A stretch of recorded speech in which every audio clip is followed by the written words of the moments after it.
嗱，你嗰個嘅學士、博士學位都喺英國讀嘅，知名大學啊，牛津同埋劍橋。當時點解決定去英國留學，唔喺香港繼續讀書？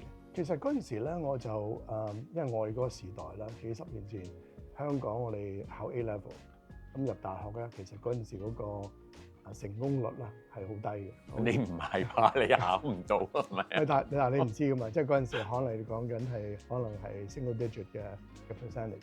你翻嚟香港一個決定，揀中文大學都係一個決定。咁中文大學吸引你翻嚟嘅主要嘅因素係咩咧？除咗佢有嗰科係啱你之外，我肯定有其他嘅大學都好想要你嘅。咁中大其實就我細個都話不耐又嚟啦，咁我嚟interview 嗰時都有嚟啦，咁就覺得中大係山明水秀啦，咁同埋啲人咧亦都係好 friendly。咁其實喺我因為嗰陣時我做嘅科目咧就係化學病理學系，咁即係變咗我哋咧，我咧就唔係最前線嘅醫生，即係我哋係嘅 client，so to speak 咧就係其他醫生。咁就變咗，如果我哋要做研究性咧，都要好多第二啲科目嘅醫生肯同合作。咁我就發覺嘅中大咧就好 friendly in terms of collaboration。咁所以結果翻咗嚟，咁翻咗嚟之後，亦都覺得其實係嗰個 decision 係啱嘅，因為我跟住咧，我嘅研究咧就係包括婦產科、包括 cancer、包括移植咁樣。即係如果唔係咁容易可以 collaborate 到咧，我相信我未必做到我想做嘅嘢。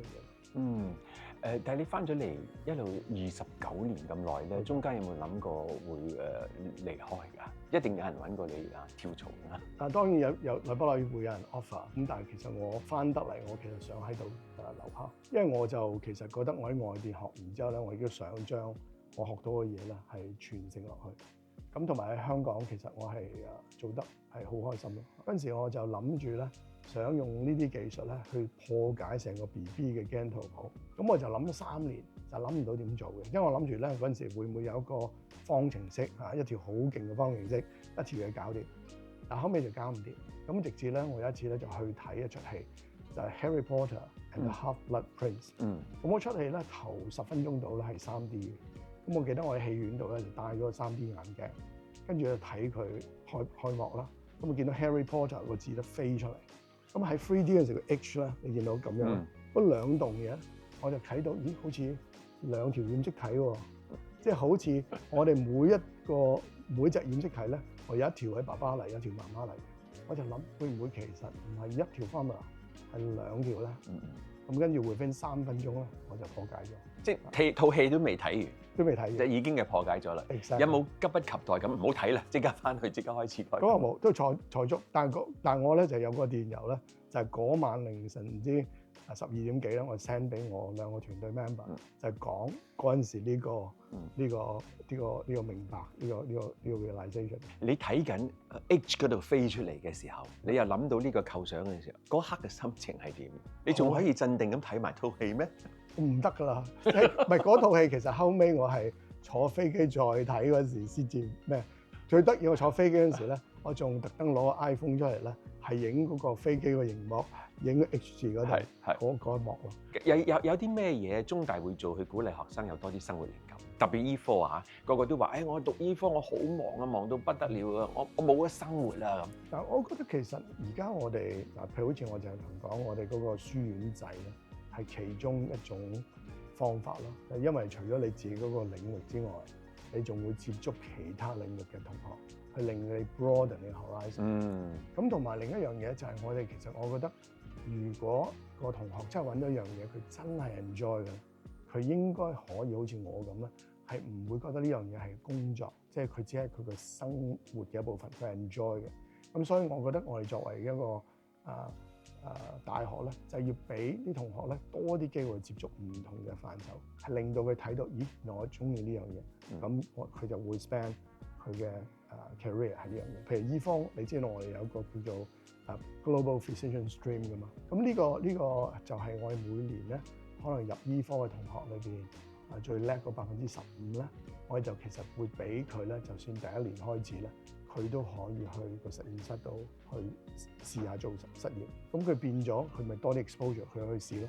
即係譬如而家呢剎那我嘅實驗室咧，都有幾位同學喺度做緊呢樣嘢，咁甚至其中有一位同學咧，佢係第4年咧，佢所出嘅文章係我可能 PhD 畢咗業之後先出到嗰種 level，我都好 envious of 佢哋，因為佢咁年青有呢個咁嘅機會。咁佢係個 rule 定係 exception to the rule 啊？係常規定係例外？咁嗱，佢當然係即係呢位同學係當然係都好 exceptional 叻咯。咁但係我因為我呢個 GPS scheme 咧就有咗，我諗係11至12年度啦。